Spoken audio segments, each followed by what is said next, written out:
Chapter 3. The Search for Infinity. And so the ancient and yet youthful Winters set off for a month's cruise, during which he haphazardly circumnavigated the globe. When he was hungry or thirsty, a push on a button produced food and drink. When the fuel dial showed red, as it did once over the Indian Ocean, he descended to the surface of the water and pulled the intake lever, whereupon the suction tanks filled themselves with enough brine to keep the atomic motors running powerfully for a month. When he wished to sleep, he landed his ship and stretched out on the bunk at the back of the cabin. He visited some large cities and found everyone excited over the prospect of human immortality. No old people were left anywhere, for these had all proceeded to the laboratory near Lake Superior to restore their youth. But the young men and women were revising their entire mental outlook upon a larger scale. No longer was there a problem about what to do with one's life. Life could, barring accidental injuries, continue forever. Therefore each person was proceeding to do whatever he or she happened to want at the moment. He found one man contemplating the idea of breeding dwarf humans and selecting for dwarfness generation after generation until he had beings of microscopic size. It might take 1,000,000 years, or 10 million, said this calm dreamer. What difference does time make now? On an island in the South Seas he found a small group of 5 people. They had been doing some desultory research in physics, but had abandoned it for the sake of a few hundred years of loafing under the sun down on the beach. In Western America he found a glass building that housed one dreamy-eyed mathematician. He'd abandoned all other tasks for the ethereal joy of producing pi to infinity.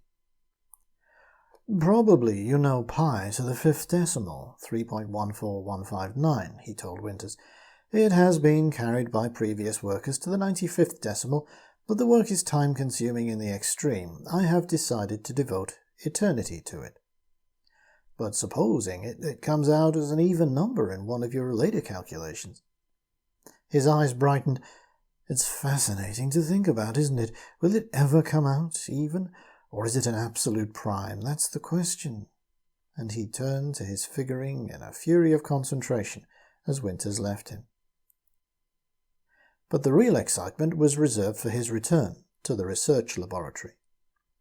This he found much smaller than it had been, for the work had been decentralized. A few thousand people remained, however. Ponceon and Pondero welcomed Winters back enthusiastically. "Now that you've explored the world," said Pondero, "how would you like a cruise of 500 or 600 years through space?" "What do you mean?" "Why, that the human race is no longer confined to this little solar system. It's many light years' travel to the nearest star, and would require hundreds of years in our fastest rocket ships. But now the voyage is entirely possible. There are dozens of expeditions planned, and Ponceon and I are setting off next week. Want to come?" "But your food." "Food?" exclaimed Ponceon.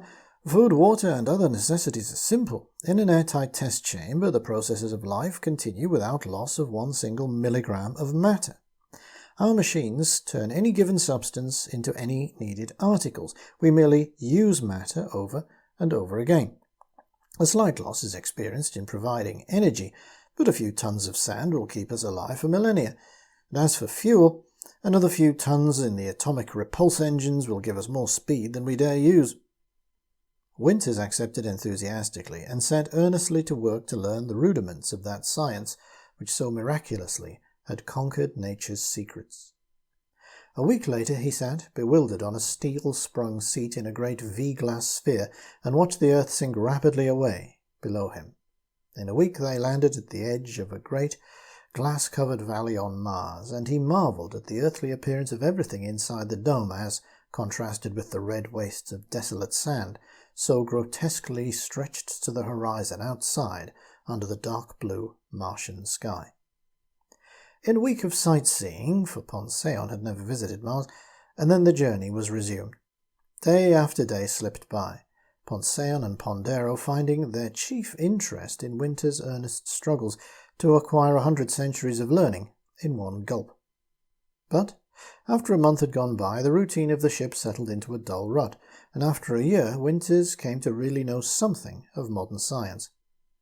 There were, they calculated, 200 more years to be passed before their goal was even approached. So it came about that they all took a leaf from Winter's personal experience and erected a lead-lined chamber in the centre of their sphere. They constructed a clock based on light intensities that would awake them whenever they remotely approached a star. Then Ponceon prepared drugs and they entered their ray-screened chamber and slept. On through space for a century and a half sped a lifeless globe. At the appointed time they awoke, painfully restored their wasted tissues with days of medication and exercise, and looked out upon the looming brightness of a minor star too dim to have ever been recorded on earthly telescopes. The star was in the red dwarf stage, and ancient beyond all computation. Eager-eyed, they swept space for a sight of possible planets, but in vain. Then on past the hoary sun into dayless space once more. They slept and awoke and travelled on into this mystic maze of matter we call the universe. They found one giant star around which swung a huge cheerless world of bare frozen lava, smooth and lifeless. On this they landed and tore 10 tons of rocky fuel from an unknown hillside to send them still further on their way. They grew old slowly with the passing of the years and operated upon each other, all one timeless week, and became young again. Out from Earth, they shot 1,000 such exploration parties every century, until one would wonder that space was not filled with them. Presently stars were found which were encircled by habitable planets, and on these colonies were formed.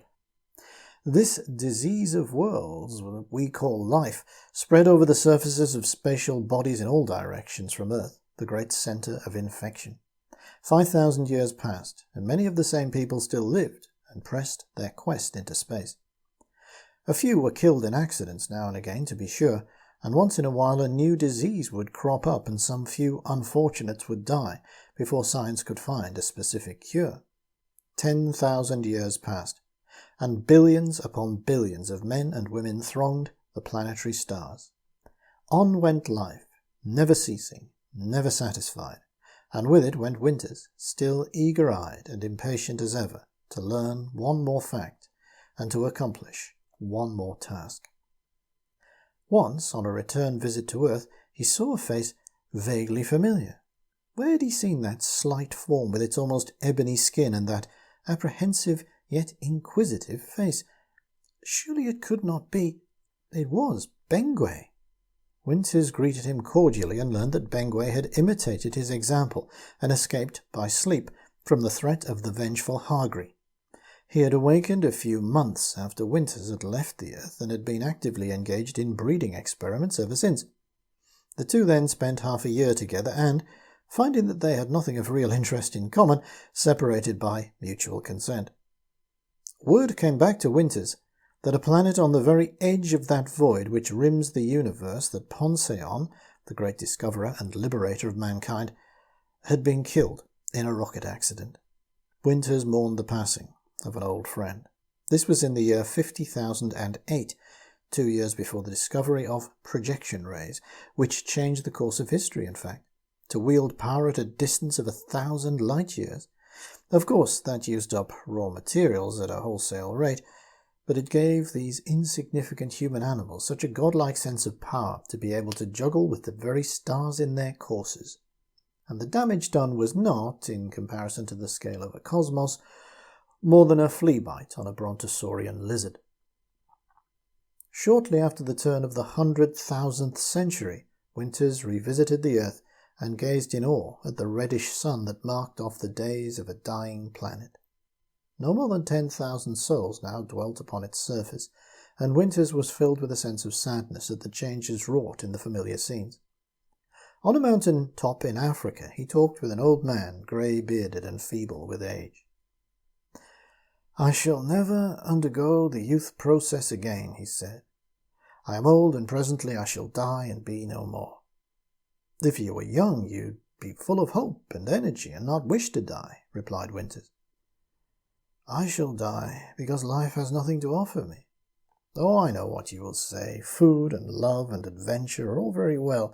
They titivate the senses, nothing more. Though we humans have grown in importance, we are insignificant atoms measured in the scale of creation.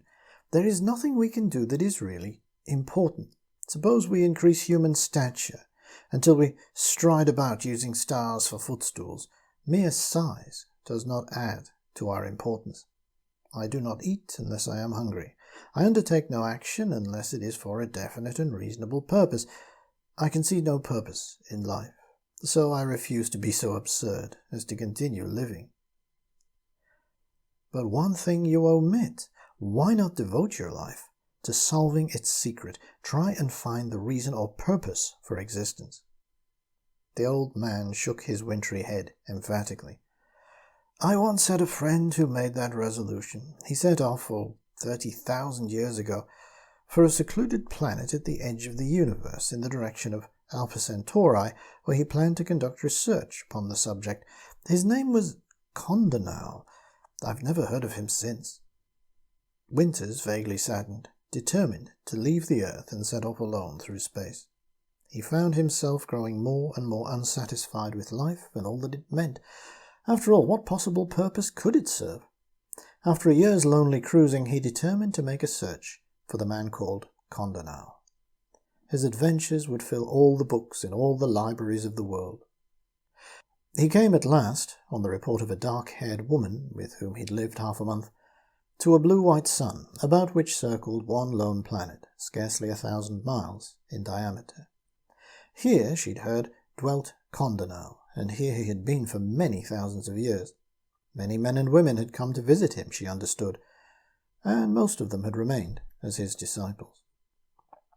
Winters felt a curious sense of novelty and youth as he swung his spaceship down and cruised over the face of the green and silver world below. Eagerly he peered for signs of habitation, but in vain. Then he noticed that the world did not turn on its axis, but remained with one face forever fixed towards its life-giving sun. Near the equator, at the very edge of the day line, he found at last a great building with an enormous white dome that thrust above the green foliage. He brought his vessel to a rest on the soft earth in the midst of a group of low structures that surrounded the central tower. As he stepped out and felt smooth grass beneath his feet, he experienced a delightful sense of freshness. The air was different from any he'd ever breathed. A light breeze blew from the night country behind him, cool and delicious, and smelling faintly of melted snow. In this place it was always spring, and always morning. No one came to meet him, but he stood there alone with a feeling of familiarity, as though he had, at last, come home. Trees cast great long shadows across sap-green lawns, and his memory went back to the days of his childhood and early rambles through the tingling dew of barefoot summers. He felt wonder well up inside him and made his way toward the nearest building. At the door a man greeted him calmly, offering shelter and food. I have come, if I can find him, to speak to a man called Condonal. The man nodded as though he'd expected the request. The master is free for the next hour when he's due at the temple, he said. I will take you to him. Winters was led to a building of grey stone close beside the huge dome that dominated the scene, and was ushered through an open doorway into a large room. The light was dim after the bright sunshine, and it was a few seconds before he made out the youthful figure seated in a huge chair in the centre of the room. What do you seek? Asked Condonal, and his voice was deep and quiet like an organ tone. Then Winters told him of his search and its purpose, and he nodded understandingly. You are welcome here, he replied. Our community is made up of searchers. What purpose has life? That is our problem in research, and we shall solve it. But what possible solution can there be? We do not know even that. On the face of things there seems to be none. Stars are born, wax great, diminish and die. Throughout infinity, universe after universe, the process goes on. What is will one day not be, and on still another will again exist. We have pulled stars apart and found no secret hidden inside. We have pursued every phase of science to its ultimate and found no purpose in creation. Our reason plunges forward and searches every possibility of the future and fails to find any basis upon which to erect the least speculative structure. Life is not a reasonable thing, perhaps." "You've come to that conclusion?" cried Winters sadly. "Physical life, yes," said Condorcet. "Consider what it is, a progressive deterioration of matter and force. The stars are flying apart at a speed which, calculated backward, indicates that they started their motion perhaps 5 billion years ago. The age of the stars themselves, progressing from white giants to white dwarfs to red dwarfs to lightless lumps, agrees fairly well with the universal birth 5 billion years ago. Everything, even the calculated age of the Earth, agrees." "Now that," Condorcet said slowly, with a serious light in his face, "that was a wonderful birth. That was creation, if you like. As much a creation, certainly, as follows the thumbs of a sculptor when he twists a lump of clay into a recognizable figure. You can call it rearrangement. I prefer the word creation. By definition, merely, there must have been a creator." Winters began to shake his head, thought a moment, then nodded half-heartedly. Condorcet smiled. "Names are not too important," he remarked, "and there was a creation." "A creator," he mused. "What was he like? Oh, not human, not even physical in our ordinary three-dimensional fashion. Such a creation is impossible in ordinary three-dimensional physics. Consider what it meant. Laws of order were set up, as a result of which stars bore planets, planets bore life, life became us, a 5 billion year wait. The result was inevitable. You cannot break the laws of physics, you know. It could have been accident. It could have been intentional. If accident, it was the most elaborate one, the most complicated and puzzling one that ever occurred. I think it is too well planned to be anything but an intentional act. Not only creation itself, but everything that followed, even our conversation now, Winters. If intended, then I think it improbable that creation had any physical purpose. Consider what vast powers, what meticulous control over all things physical are implied. Would such a creator take such an elaborate route to reach a physical result? Hardly. It would not be necessary for him. He could have managed that billions of years quicker. But if the purpose was not physical, what? Why, extra-physical. Thought is not explainable by physics, not entirely. The process of reason, yes, a calculating machine reasons. The brain reasoned better than any man. It could remember better, too. The sensibility, the feeling, and emotion, all are shared by men with the lower animals. These are probably extensions of the purely physical. There remains that combination of will and imagination which is peculiar, so far, to the human race. This could be the stuff for which creation was set in motion. Perhaps the creator is a cook, and this mental product, the food he prepares. Perhaps he is a chemist, and our minds are the crucibles in which he refines the product for some unimaginable purpose. I like the last idea better. Mere will may be ill will, just as easily as good will. It may be useful to him only after it becomes good will. But mere good intention is an entire answer to all existence, put in Winters. We used to have a saying that the road to hell was paved with good intentions. It is more likely to be the other way around, answered Condorcet. Life itself is a sort of hell. This mental stuff may pass through life after life, being refined a little more each time. The road to good intention is probably paved with hells. But this is all mere guesswork, said Winters after a silent minute. All this speculation is thousands of years old. The deep-set eyes twinkled, sanely. Condorcet nodded. Then he held up his hand, and his dark, lean face lighted with purpose. But nevertheless, our research is sure, and we will discover the secret, he smiled. Winter's frown of bewilderment amused him. The answer lies in evolution. But we've been experimenting for 100,000 years. And we have failed, I know. We have been on the wrong track. We have tried to evolve the human animal into some finer type. That is a waste of time. But I don't understand. Yet it is plain enough. The human animal has achieved a new plane of existence called reason. Very well. This reason of his asks a question which it is unable to answer. Consider a moment how this reasoning ability came into existence. We will start with first life, one-celled, jelly-like creatures in a pond. Could they reason? Then we will consider the structure of the human body. What forms its tissues? Nothing but specialized forms of these same one-celled primitive organisms. Can your muscle tissue reason? Yet each cell of it lives and eats and reacts to its environment and eventually dies. It cannot reason, but its willingness to cooperate with a billion other cells makes possible a human being who can. Now do you see? I'm afraid, I do seem to have a faint glimmering. But it is so simple. The cooperation of animals makes possible a new thing in creation. Thought. What would result from the cooperation of thoughts? Why not another new departure, a superthinking, an understanding, an ultra-physical being, which will be capable of reason as far above our mental merry-go-rounds as we, in turn, are above the elementary tropisms of bacilli? But what good would that be to us? It's we ourselves who wish an answer to life's riddle. And when he is created, will he not tell us?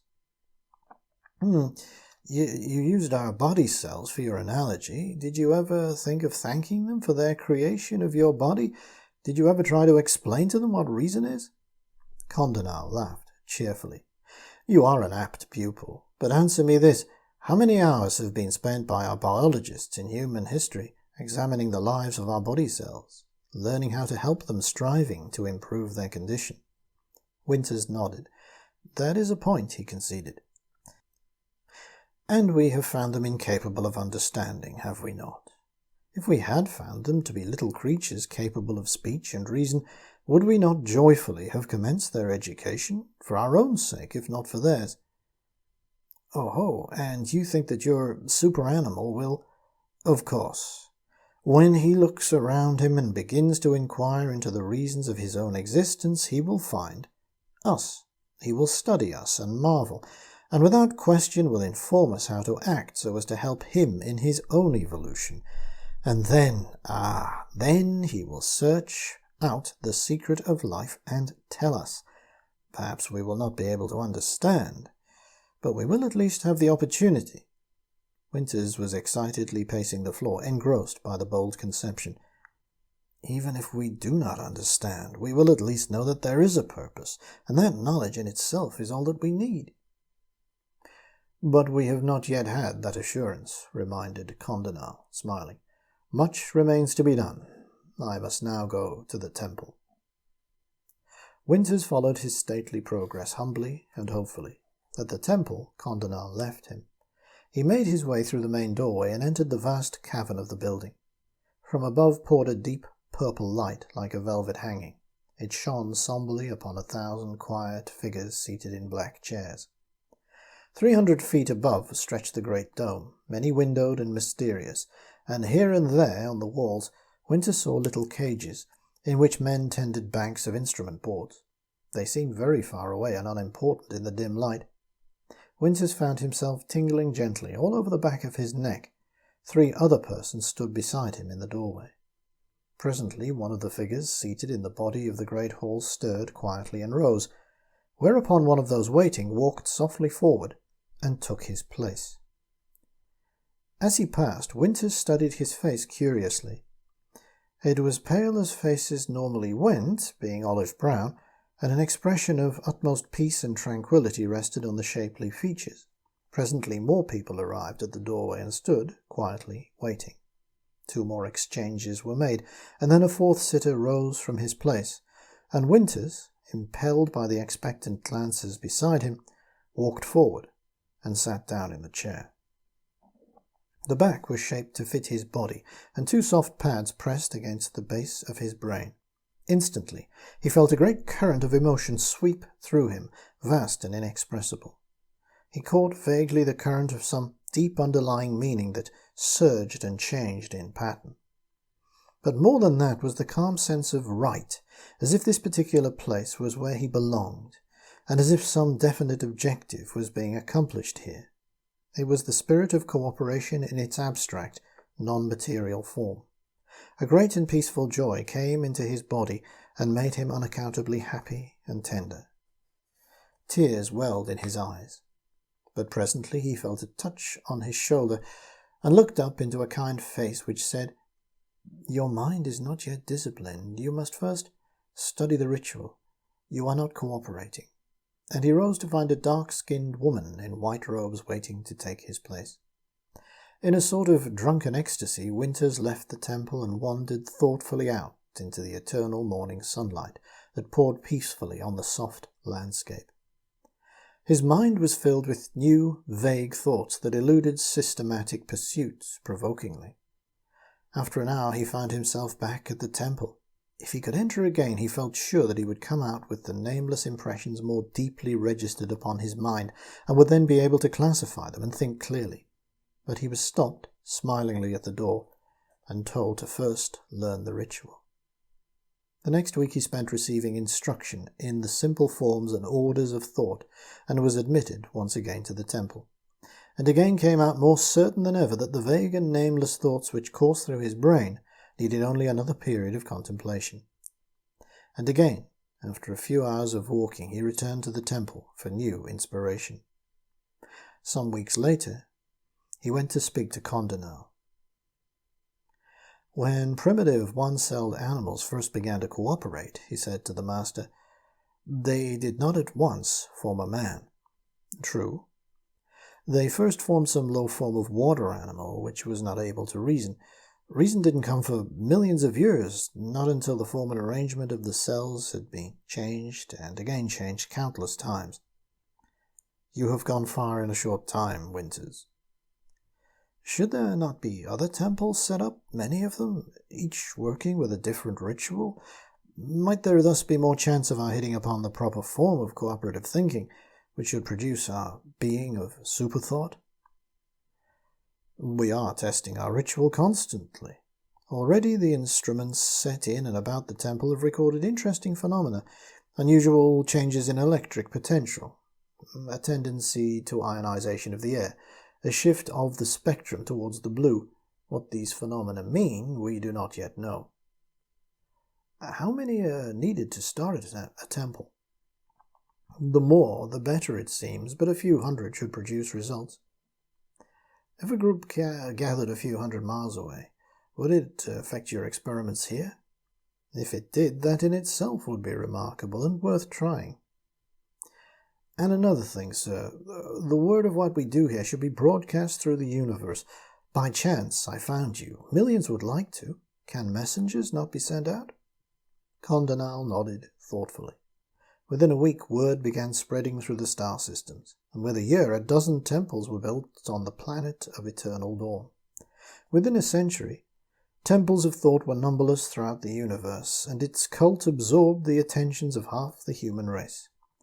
Winters took his part in the ritual of a temple built on a mountain top not far from Condonal. And now, day after day, century after century, millennium after millennium, he spends his time and energy upon the problem.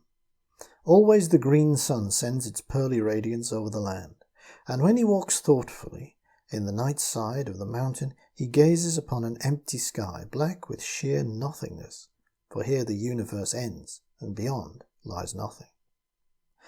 With a telescope, stars can be seen, far distant universes, unbelievably remote.